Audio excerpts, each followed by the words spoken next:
नमस्कार, आप देख रहे आर्या न्यूज। मैं हूं रवि शेखर। बुलेटिन में रुक करते हैं खबरों की तरफ। दिल्ली आबकारी नीति मामले में जुड़े कथित मनी लॉन्ड्रिंग केस में बंद अरविंद केजरीवाल जमानत पर तिहाड़ जेल से बाहर आ गए हैं। सुप्रीम कोर्ट ने अरविंद केजरीवाल को 1 जून तक के लिए अंतरिम जमानत दे दी है। हालांकि 2 जून को उनको कोर्ट के सामने सरेंडर करना होगा। ऐसे में अरविंद केजरीवाल अब चुनावी अभियान में हिस्सा ले सकेंगे और पार्टी उम्मीदवारों के पक्ष में रैली और सभाएं कर सकेंगे। हालांकि सुप्रीम कोर्ट ने अरविंद केजरीवाल को कुछ शर्तों के आधार पर जमानत दी है, जिनका उनको पालन करना होगा। वहीं अरविंद केजरीवाल के जेल से बाहर आने पर आम आदमी पार्टी के नेताओं, कार्यकर्ताओं और उनके समर्थकों में भारी खुशी और उत्साह का माहौल है। मुख्यमंत्री अरविंद केजरीवाल के जेल से बाहर आने के बाद अपने परिवार से मिलने पहुंचे, जहां उन्होंने अपनी मां का आशीर्वाद लिया और पत्नी सुनीता ने माला पहनाकर उनका स्वागत किया।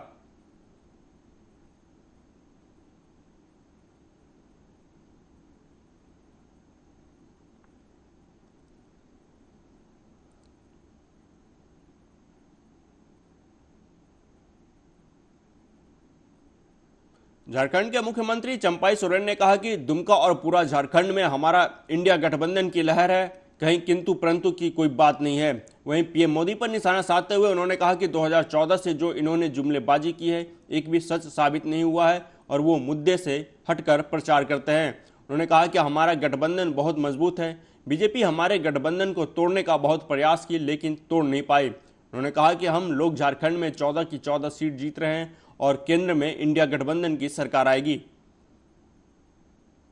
2014 से जो जुमलाबाजी किया है ना, एक भी कहीं सच साबित नहीं हुआ और उनका मुद्दा से हट के उन लोग को प्रचार करता है। मुद्दा उसका सामने नहीं है, ना युवा को नौकरी का, ना बेरोजगार का, ना शिक्षा, ना स्वास्थ्य, कोई उसका मतलब।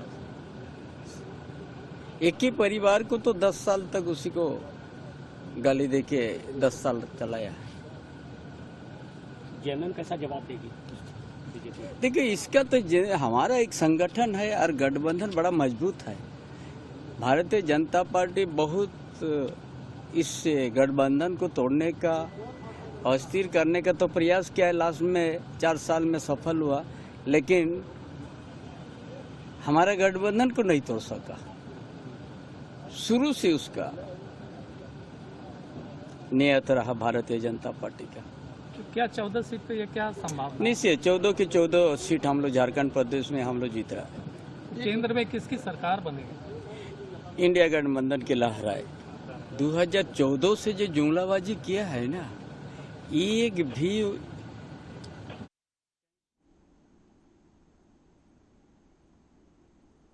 दिल्ली के मुख्यमंत्री अरविंद केजरीवाल को अंतरिम जमानत मिलने पर झारखंड के पूर्व मुख्यमंत्री हेमंत सोरेन की पत्नी कल्पना सोरेन ने कहा कि अरविंद केजरीवाल के लिए सुप्रीम कोर्ट से जो आज आदेश आया है उसका हम स्वागत करते हैं और हम बहुत खुश हैं। हमें उम्मीद है कि हमारे हेमंत सोरेन भी हमारे साथ झारखंड के चुनाव प्रचार में अपना सहयोग दे सकेंगे। हम सब उसी दिन का इंतजार कर रहे हैं।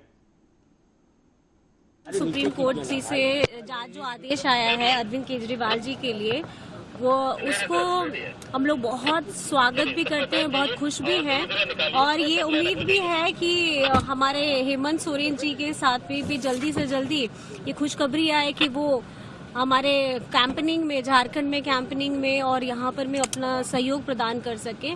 तो हम लोग बस उसी दिन का इंतजार कर रहे हैं। ऑनरेबल वहीं दिल्ली सीएम अरविंद केजरीवाल को अंतरिम जमानत पर उत्तर पूर्वी दिल्ली से कांग्रेस उम्मीदवार कन्हैया कुमार ने कहा कि मैं पूरे देश को बधाई देना चाहता हूं, क्योंकि अरविंद केजरीवाल को सुप्रीम कोर्ट ने जमानत दे दी है। यह उन लोगों के लिए एक करारा जवाब है जो लोग देश में तानाशाही फैलाना चाहते हैं। उन्होंने कहा कि देश में लोकतंत्र का शासन कायम रहेगा और एनडीए सरकार के अन्याय के खिलाफ इंडिया गठबंधन न्याय के संघर्ष को आगे बढ़ाएगा। आज दिल्ली के सीएम श्री अरविंद केजरीवाल को माननीय सुप्रीम कोर्ट ने जमानत दी है और ये उन लोगों को एक करारा जवाब है जो देश में तानाशाही फैलाना चाहते हैं।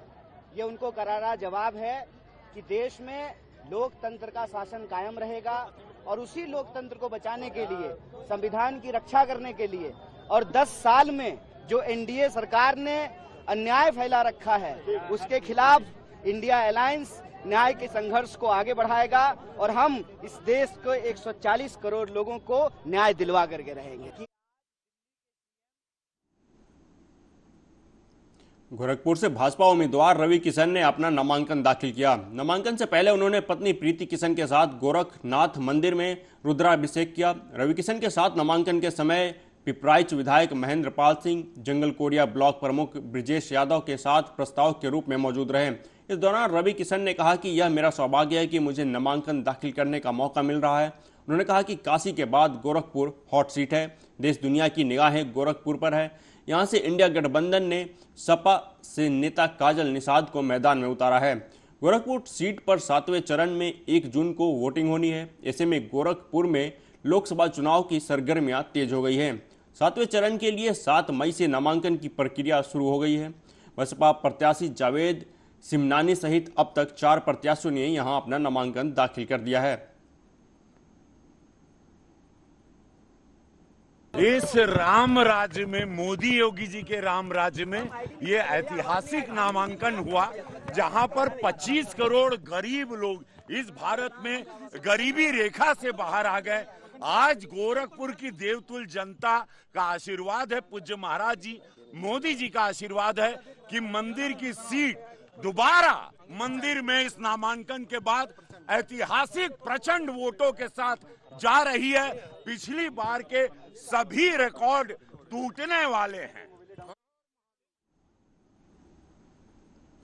एआईएमआईएम के नेता असदुद्दीन ओवैसी द्वारा किए जा रहे भड़काऊ भाषणों पर कड़ी प्रतिक्रिया व्यक्त करते हुए शिवसेना प्रवक्ता कृष्णा हेगड़े ने उनको दी जा रही सरकारी सुरक्षा हटाने की मांग की है।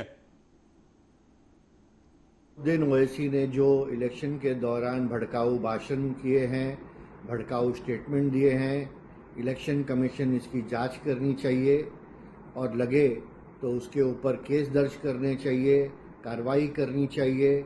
इसके अलावा दोनों जो बड़े और छोटे भाई भड़काऊ भाषण देते हैं, पुलिस के ऊपर टिप्पणी करते हैं, पुलिस का मनोबल गिराने की कोशिश करते हैं और पुलिस का जो प्रोटेक्शन कवर उनको दिया गया है, केंद्र सरकार और राज्य सरकार इस प्रोटेक्शन कवर को हटाना चाहिए। असदुद्दीन ओवैसी ने जो इलेक्शन के दौरान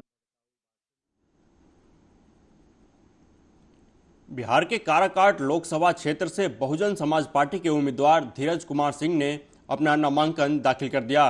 नामांकन के दौरान हजारों की भीड़ उमड़ी। इस दौरान धीरज कुमार सिंह ने कहा कि सेल्फी खिंचवाने वाला नहीं, क्षेत्र की तस्वीर बदलने वाला चाहिए।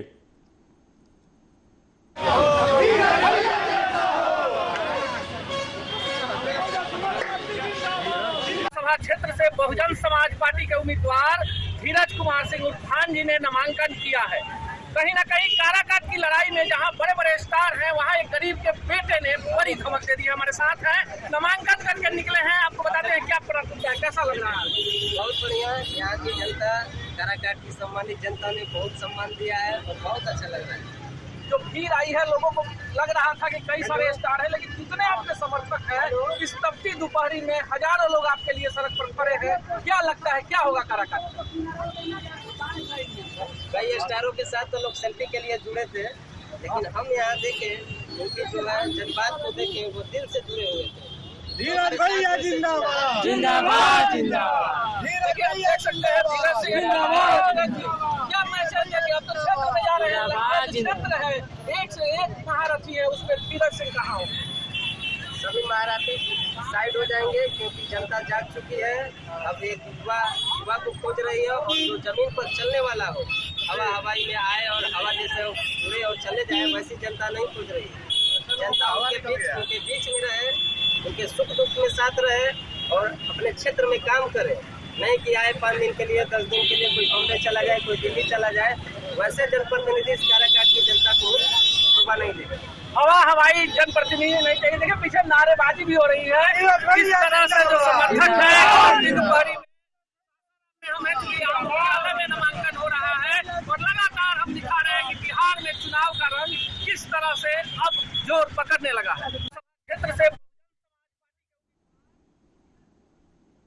वहीं भटिंडा से आम आदमी पार्टी के लोकसभा उम्मीदवार गुरमीत सिंह ने भी अपना नामांकन दाखिल किया। नामांकन दाखिल करने के लिए गुरमीत सिंह समर्थकों के साथ मिनी सचिवालय में चुनाव अधिकारी के ऑफिस पहुंचे, जहां उन्होंने कवरिंग कैंडिडेट के तौर पर अपने भतीजे रणधीर सिंह धीरा का भी नामांकन दाखिल करवाया।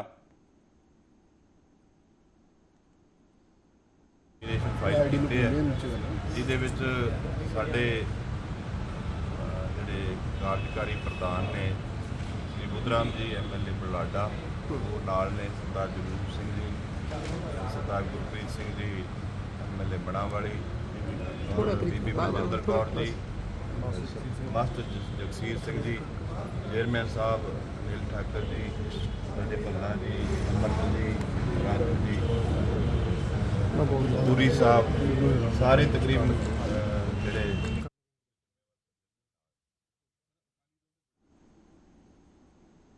रुक करते हैं अगली खबर की तरफ। बुलंदशहर में पत्रकार के साथ 9,60,000 की लूट का मामला सामने आया है।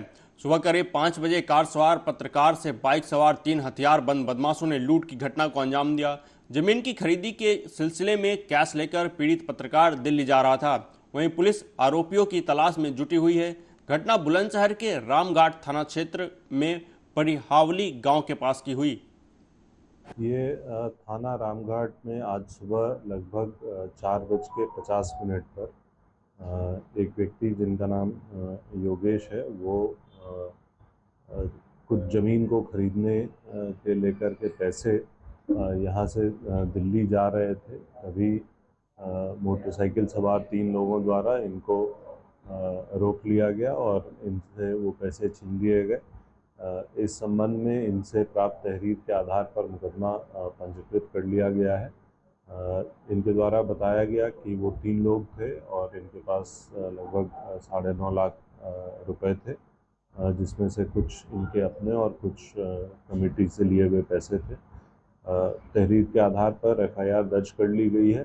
हमारी 4 टीमें इस घटना के अनावरण के लिए लगी हुई हैं। आसपास की CCTV फुटेज चेक किए जा रहे हैं और शीघ्र ही इस घटना का सफल अनावरण सुनिश्चित किया जाएगा। रायबरेली में 20 मई को 5वें चरण को होने वाले लोकसभा चुनाव को लेकर स्वीप योजना के तहत मतदाताओं को जागरूक करने के लिए कलेक्ट्रेट परिसर से मोटरसाइकिल रैली निकाली गई, जिसको जिलाधिकारी हर्षिता माथुर ने हरी झंडी दिखाकर रवाना किया।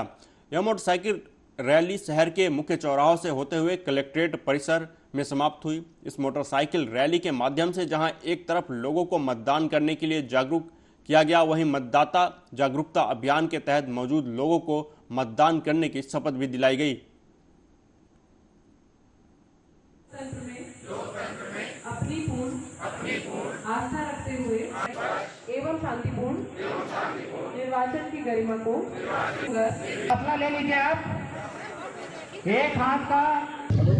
हमारे जनपद में 20 तारीख को मतदान है, तो उसी के क्रम में हम लोग स्वीप के अंतर्गत जागरूकता कार्यक्रम चला रहे हैं। तो आज यहाँ पर बाइक और स्कूटी रैली निकाली जा रही है, जो कि कलेक्ट्रेट परिसर से स्टार्ट होगी, फिर जिला अस्पताल चौराहा जाएगी, उसके बाद आगे कहारों का अड्डा, सरस चौराहा और सिविल लाइंस चौराहा आके वापस यहीं पे समाप्त होगी और फिर शपथ का कार्यक्रम होगा। इसमें काफ़ी लोग भारी संख्या में पार्टिसिपेट कर रहे हैं, जिसमें हमारे बेसिक और माध्यमिक के टीचर्स हैं, स्वास्थ्य विभाग के कर्मचारी हैं, स्काउट के लोग हैं और पुलिस से भी हैं। हमारे जनपद में 20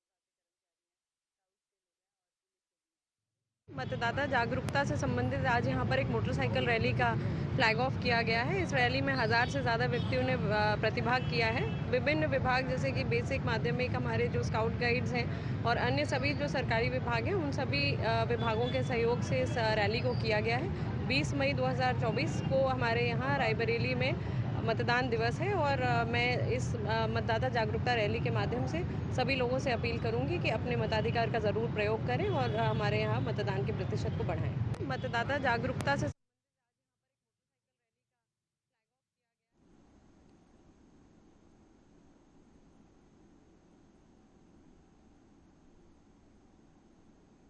वहीं मध्य प्रदेश की टीकमगढ़ पुलिस ने आईपीएल में सट्टा लगाने और जुआ खेलने वालों को गिरफ्तार किया है, जिनके पास से कुल 12,27,000 का सामान जब्त किया गया है।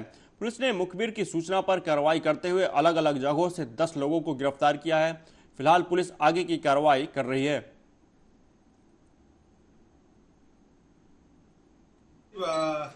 थाना कोतवाली पुलिस द्वारा आईपीएल और जुआ एक्ट के तहत 2 कार्रवाई बड़ी की गई है, जिसमें आईपीएल में 4 सट्टा एक्ट के तहत 6 आरोपियों को गिरफ्तार किया गया है और जिसमें 3 आरोपी बड़ा गांव धसान के हैं, 3 आरोपी टीकमगढ़ के रहने वाले हैं, जिनसे 7 मोबाइल कीमती 1,10,000, एक बुलेनो कार 9 लाख रुपए की जब्त की गई है। इसी प्रकार जुआ एक्ट के तहत एक अपराध कायम किया गया है, जिसमें 4 आरोपी गिरफ्तार है, 4 आरोपी फरार है। गिरफ्तार आरोपियों से 2,17,000 रुपये जब्त किए गए हैं।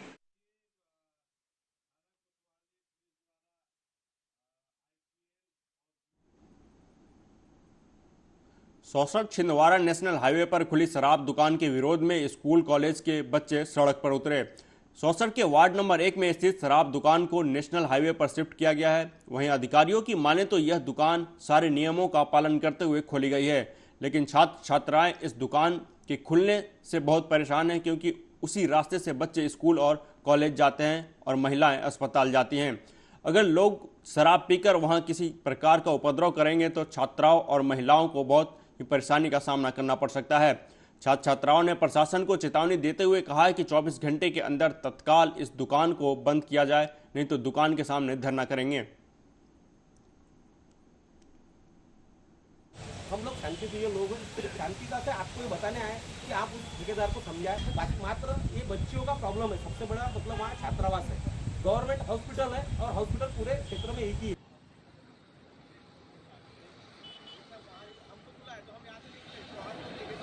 अगला कदम हमारा मतलब स्टूडेंट का रहेगा। ये सब जो भी कर रहे हैं वो सब स्टूडेंट कर रहे हैं। परेशानी जो है हमें कम होना है। सबसे ज़्यादा परेशानी किसको होनी है? स्टूडेंट को, और उसमें विशेष करके बच्चियों को, लड़कियों को जो है, गर्ल्स को सबसे ज़्यादा परेशानी होती है। या शराब की दुकान खुली है, या लोग पानी पीने तो नहीं आएंगे, शराब पीने आएंगे, और शराब पीने आएंगे तो शराब फिर यहाँ से जो लड़कियाँ गुजरेगी उनके साथ क्या हो सकता है, ये प्रशासन ही समझ सकता है, शासन ही समझ सकता है क्या होने वाला है। दुकान का लाइसेंसी के द्वारा, मनीष जाट के द्वारा एक आवेदन प्रस्तुत किया गया था कि मैं वार्ड क्रमांक 1 से कहीं और शिफ्ट करना चाह रहा हूँ दुकान को। उस आवेदन पर माननीय कलेक्टर महोदय के द्वारा कल जो है तो अनुमति प्राप्त हुई है और आज जो है तो उन्होंने नई जगह पर दुकान खोला है, जिसका जो है तो जन विरोध हो रहा है। अब उस जन विरोध के कारण जो है तो अभी लाइसेंसी को भी समझाइश दी जा रही है और माननीय एसडीएम साहब को ज्ञापन दिया गया है और इस पर जो है तो फिर से स्थल परीक्षण और जो भी लोगों की भावनाओं में जो उचित हो सके दुकान का लाइसेंस।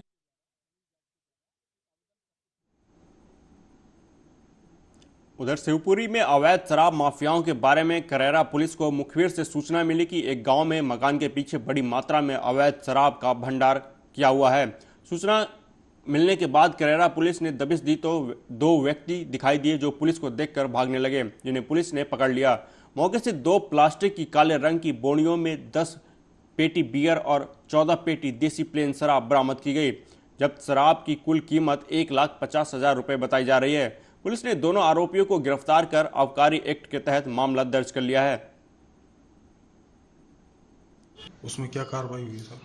आज दोपहर को मुकुल द्वारा सूचना प्राप्त हुई कि टोड़ा करेरा के राजकुमार यादव, चरण यादव अपने बाड़े में भारी मात्रा में अवैध रूप से शराब किए हुए हैं तथा बिक्री करने वाले हैं। उक्त सूचना के आधार पर उनके बाड़े में दबिश गई तो आरोपियों के कब्जे से 10 पेटी बियर की, 14 पेटी देसी प्लेन शराब की, कुल 24 पेटी शराब पकड़ी गई है, जिसकी कीमत लगभग 1.5 लाख रुपये है। दोनों आरोपियों पर 34(2) के तहत कार्रवाई की गई है। आरोपियों से सप्लाई के संबंध में पूछताछ की जा रही है। इस पर कौन कौन सप्लाई है उसके संबंध में जांच की जा रही है तथा विस्तृत पूछताछ की जा रही है। बैतूल के सानी इलाके में जलावर्धन योजना के तहत पाइपलाइन बिछाने के साथ मीटर स्विच लगाकर लगभग हर घरों में कनेक्शन दिए गए हैं, मगर अब तक जलावर्धन योजना का पेयजल घरों तक नहीं पहुंचने की वजह से नल सूखे पड़े हैं, जिसका चोर बखूबी फायदा उठाकर मात्र एक पेचकस की मदद से मीटर मशीन उखाड़ कर ले जा रहे हैं। हैरानी की बात यह है कि रोड के घरों और दुकानों की मीटर मशीन ले जाते हैं और प्लास्टिक पाइप छोड़ देते हैं। ऐसे में चोर क्षेत्र में कई जगह से मीटर मशीन उखाड़ कर ले गए। अपराधी दबे पांव आकर वारदात को अंजाम देते हैं और रात के अंधेरे में गुम हो जाते हैं। इसी में उन्हें ढूंढना एक दूर की कौड़ी लग रही है। डब्बा लगा है, उसमें मीटर लगे, वो चोरी हो गए। 4 लोग? हाँ, 4 लोगों घर के चोरी हो गए। यहाँ से उस टाइम में बोला था कि अंदर लगाओ साहब, तो अंदर नहीं लगाया, हमने सब बाहर लगा दिए। बाहर के आदमी क्या रात में आदमी सोएगा क्या बाहर? दूसरी बार लगाने के लिए बोला क्या? अरे दूसरी बार अब लगाना पड़ेगा ना। वो जो डब्बा लगा है, उसमें मीटर लगे, वो चोरी हो गए। 4 लोग? हाँ, 4 लोग।